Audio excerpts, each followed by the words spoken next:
So you may be hearing out in the news lately that a government shutdown is possible. Just so you know, the fiscal year for the U.S. government ends on September 30th. That's why some sort of agreement has to be reached by the end of today. News is currently that Congress is going to approve a funding bill through early December, and that gives the Democrats a little bit longer to get their infrastructure bill the way they like it through the House. But the big question is, what happens if this doesn't pass? What happens if the government decides not to extend the debt ceiling? What happens and what are the implications on the stock market? So Investopedia actually has a really good article. I'll go ahead and link it down in the description. But essentially, Charles Schwab did some analysis and basically found over the previous 18 shutdowns from 1976 to 2013, found that essentially the median change was 0% and the average change was a little bit negative on a little bit less than 0.5%. If you go far enough down in the article, you'll also find a graph that kind of breaks up the change by year. One of the things I noticed in the 70s particularly, you saw more of a decrease in the stock market, maxing out at about 4%, but looks like the average was around 2.5%. And it looks like as time has gone longer, essentially there's no change, or at least maybe even a slight uptick. Now, if we look at the last 2 or 3 shutdowns, it's actually been down.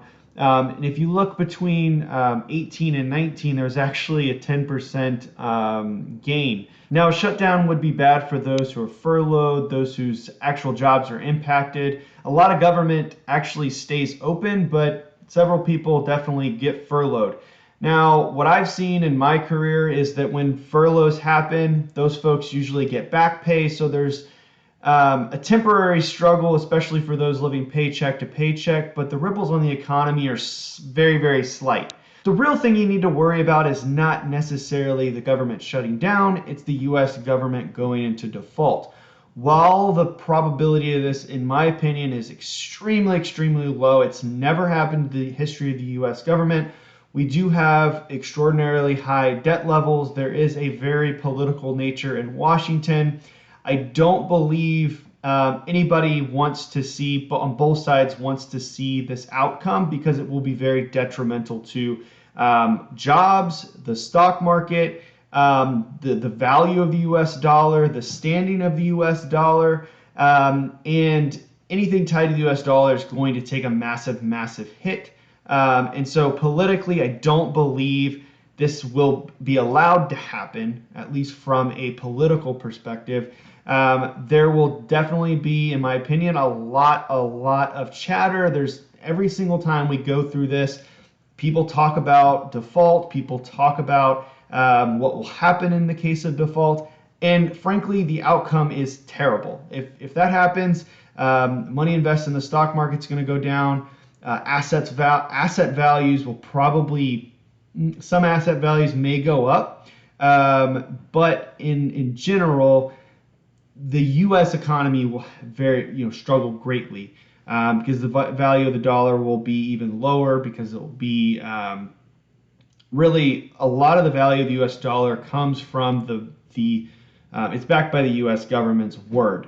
So if they kind of default on that, it erodes something that has never happened before, and that's really the promise that you don't want to have broken, because it kind of starts to unravel a lot of things.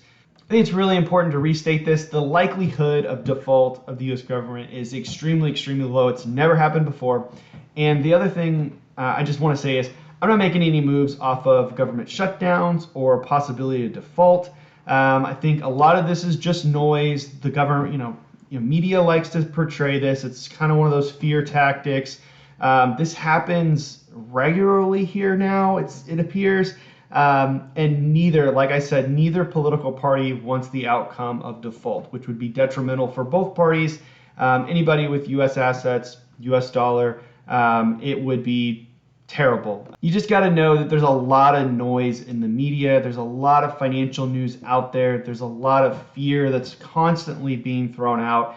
And you need to be able to filter between what is informational and what is actionable versus what is just the cycle of a news cycle and what they're going to throw out every time an event happens. So this is one of those things where it's just a news cycle. They're going to throw out all the press things that they want.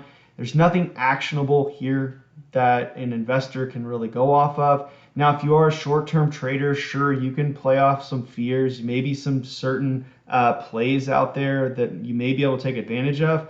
But for the person who's just investing for the long term, you're just trying to make consistently invest over time, just keep doing that. Just keep investing as planned. There's no need to make any special arrangements because of this topic. If you like this type of content, please consider subscribing. Hit that like button. Let me know what you think down in the comments below. My name is Frank Finance, out.